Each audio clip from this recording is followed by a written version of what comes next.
এই জিনিসটা দেখতে যতটা সুন্দর হয়েছে তার থেকে কয়েক গুণ বেশি খেতে ভালো হয়েছিল।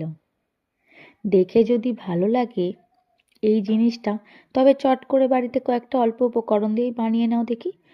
প্রথমে কিছুটা পরিমাণ ময়দা নিয়ে নিয়েছি, তাতে দিয়ে দিয়েছি পরিমাণ মতো নুন, আর দিয়ে দিয়েছি একটু বেশি পরিমাণে রিফাইন তেল। দিয়ে ভালোভাবে এটাকে কিন্তু ময়ান দিয়ে নিতে হবে। তারপরে অল্প অল্প গরম জল দিয়ে একটা সফট ডো তৈরি করে নিতে হবে। দেখো এদিকে আমি মোটামুটি ময়দাটা মাখা হয়ে গেছে। এখন 10 থেকে 15 মিনিটের জন্য এটাকে আমি রেস্টে রেখে দেবো। এদিকে একটা চিনি শিরা বানিয়ে নেবো। আমি নিয়ে নিয়েছি ওই হাফ কাপের মতো চিনি নিয়ে নিয়েছি, আর 1 কাপ জল দিয়ে ভালোভাবে চিনিটাকে জাস্ট গলিয়ে নেব। তাহলেই কিন্তু চিনি শিরা রেডি হয়ে যাবে। আর চিনি শিরাটা হয়ে গেলে আমি লেবুর রস দিয়ে দেবো, যাতে চিনি শিরাটা জমাট না বেঁধে যায়। এদিকে দেখো ময়দাটা আরেকটু ভালোভাবে মেখে নিচ্ছি।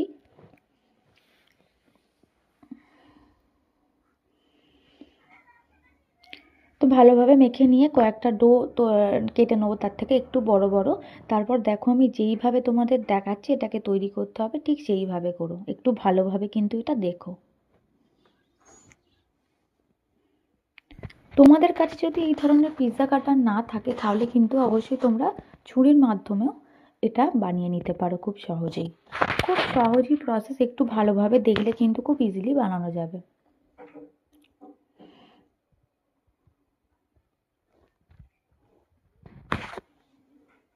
দেখে মনে হচ্ছে শক্ত, তবে একবার যদি করতে শুরু করো এটা কিন্তু খুব ইজি মনে হবে। অবশ্যই একবার বাড়িতে বানিও, খেতে তো দুর্দান্ত হয়।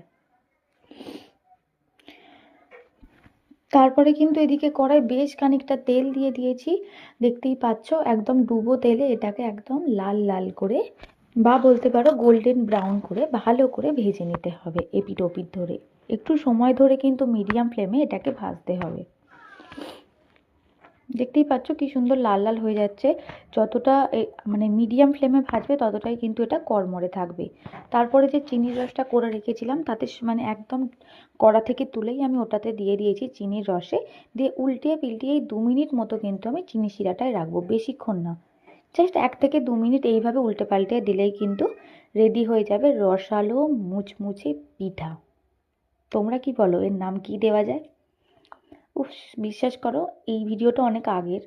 এখন দেখে মনে হয় যদি একটা পেতাম কি না ভালো হতো। অবশ্যই বাড়িতে একবার বানিও, আর কেমন হলো অবশ্যই কমেন্টে জানিও। চলো টাটা।